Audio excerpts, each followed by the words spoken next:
All right, my name is Amanda. Um, I'm gonna start off with my childhood. So, um, I grew up in a household where my dad was an alcoholic. My mom didn't do drugs or alcohol. My dad was abusive, especially when he was drunk. He would hit me and my sister, and I got two older sisters and a brother. So I'm the youngest, and um, so that part of my childhood was kind of rough with my dad being abusive and everything, like physically abusive. And I ended up, when I was like about 13, 14 years old, started drinking with my friends and stuff like that from school. Um, Smoking weed, nothing major, like right at that moment. So that was during my, let's see, when I got into high school, I started dating somebody in my high school and started drinking and drugging heavy. That's when I was probably like 17 actually when I was introduced to pills. So weed, alcohol, and pills on the weekends, things like that, ecstasy, you name it, I did it. Um, we would party on the weekends. I'd get blackout drunk with older people. I always hung out with older people and everything. Go to parties, things like that. And then I was around 18 years old when I first tried heroin. And the first time I ever tried heroin, I shot it up. I had somebody shoot me up. Um, and it was a roller coaster from then on. And so I did that a couple times from like 18 to 19 heroin. I always did, the pills, anything oxy related or anything like that. I ended up getting a job at Kmart in Kentucky. And when I worked there, I was started being dishonest, and I started stealing from a habit and letting other people come in and check out at registers that I ran and would let them have stuff. They would pay me, and that would be, my Oxycontin 80 money for the night, um, until I got caught with a couple of other girls. Went to jail for my first time, which was really embarrassing. And I was lucky that at that time, because I was 18 and I didn't go to prison, because it was well over a lot of stuff that went through the doors for free. Um, so I ended up spending jail time for a couple weeks, and I was on probation, uh, all because I was feeding my habit. And after that, I stayed clean for a little bit. I ended up, because my grades were so good back in high school. I did graduate high school and everything, and I ended up getting a scholarship for nursing at Maysville Community College in Kentucky. I started that. I didn't end up finishing that. I went for maybe a month or so, and it just wasn't for me. Got back in. I was with the same guy from high school too, by the way. Uh, got back into drugs. Started doing mushrooms. Let's see, we did ecstasy, mushrooms, tried a little bit of meth, pills, everything still. And we'd go to parties, things like that.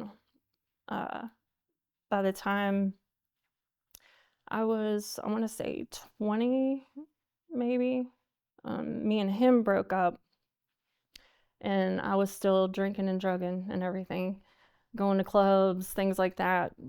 My life was going into a downward spiral from about 20 years old.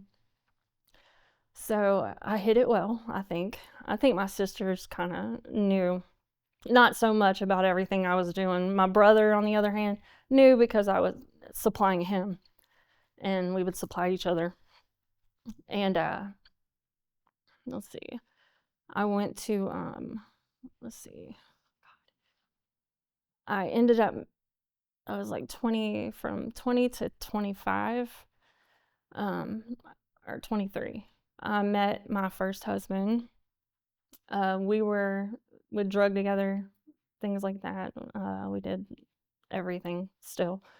And so we were no good for each other. We ended up divorcing years later. And then, let's see, I ended up getting real heavy into heroin and ended up going to jail.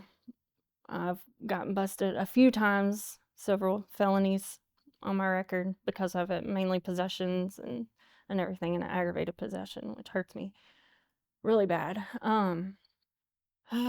Ended up going to Clermont County Jail for the first time for possession and got out on probation. Wasn't offered a program or anything like that, just probation in hopes that I would stay clean. So the day that I got out, I was supposed to go meet my probation officer right afterwards, which I did not do. And so I was on the run from the law for the longest. And of course, I got picked up again. I was dating someone else, and we'd run around. We stayed high on meth, like constantly. And robbing, stealing, just whatever we could just to get drugs and everything. And then one day in 28, or I want to say it was 20, I want to say it was in 2018 that we got busted.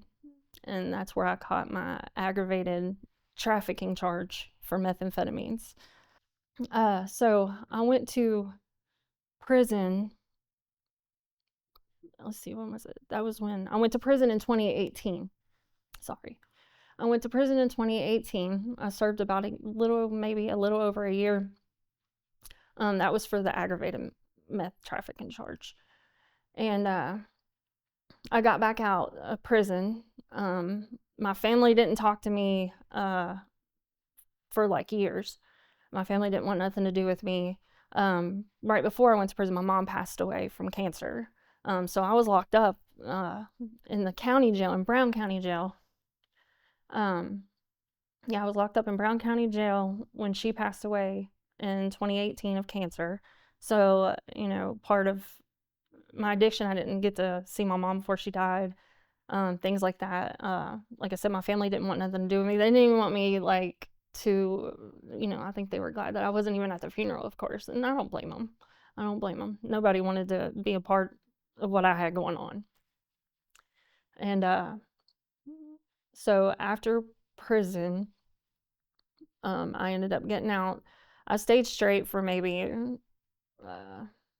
probably a couple months, and I ended up using, and I ended up leaving the place that I was staying at. Went and stayed at a drug dealer's house that let me stay there. I stayed there for the longest time. We was dealing meth, running meth, guns, things like that, just stupid stuff. And I was high all the time. Let's see. After that, I ended up going to Clermont County Jail after that, which was 2019 or 2018, the end of 2018, I think, because that's when I got out of prison. The same year I went back to jail. And that's where Judge Haddad ended up sending me to the Adams Recovery Program, and also known as ARC. And like I said, I met some great people there. I hated it at first, and I think I was one of their longest standing residents because I would not open up about anything. I didn't want to talk about anything or anything like that, because, things are hurtful and people understand that. So it was like pulling teeth to get me to talk. And that's what you got to do there. Like, you got to open up, find yourself and everything before they'll even let you loose. So I ended up finding myself, getting put on the spot and, telling my story and everything. And I was there for probably about, I want to say close to 5 months, 6 months, something like that. And then finally I graduated that program and ended up going to sober living. And I was at that sober living for probably, I don't want to say a year, it was less than a year that I was there, and I ended up relapsing for like one day. and I ended up turning myself back into the engagement center. Was there for 30 days. I went to another sober living, and I have thrived ever since. I got my life together, was doing meetings every single day, doing my recovery, and had a lot of support. I ended up starting to talk back to my family, off and on. Not so much one of my sisters, but my oldest sister. She finally seen, hey, she's doing something with her life. And, I proved that I was clean, things like that. You could see it. And then, so they eventually started talking to me. Well, she did. And some of my other family started having stuff to do with me and everything while I was in sober living. And I was in sober living for probably, for at least a couple years, I think. And I ended up getting remarried. Was in a really abusive relationship, and so that ended in divorce. And after that, I ended up going back to the sober living for a little while, and I never used during my bad marriage, nothing like that. I still stayed sober through it all. I went through a heck of a lot through that, and I'm surprised that I stayed sober. I wanted to use, but I didn't. I was still doing meetings, things like that. Like I said, I went to Adams Recovery Center once to speak and try and tell my story. It was really hard for me to do, like it is now. And then, let's see, I ended up staying in sober living for a little while longer. And, I met someone that I've known for a while. We rekindled and got together. We got married. I have a great marriage. I have a stepson. I have no biological children. He's my child. And just, keeping up on my recovery, things like that. I was like 6 years sober. And we've been married for a little over a year now. But we've been together for a few years. I want to say I think it's like 3 years we've been together total. He is in recovery too. He's, amazing. We're amazing for each other. We have a beautiful little family. I've got all my family back. My one sister, let's see, last year we just started talking again. So, and it's great. We're really close with me and my sisters. I still don't talk to my brother as much, and everything. But, yeah, but me and him are both in recovery and thriving, doing amazing. We both have active lives. We stay sober, and I want to say I don't know, I'm probably the best I've ever been in my life. Well, for one, we have our son, um, Riley. He helps with a lot. We work. Well, I'm a stay-at-home mom right now. I was working. I started doing homeschooling with our son, but that didn't work out, so we went back to public school. But no, it's just he has his own business. We have, we live in a 2-bedroom apartment right now. We're gonna be buying our own home soon. Just the greater things in life, I had lost my license back for years when I was in my 20s. I had my license was suspended. I built that up, got them back and everything. I got my license back. Just, being there for each other, talking things out and everything. He still does outpatient treatment with his counselor and things like that and everything, which is great. So, we hold each other accountable.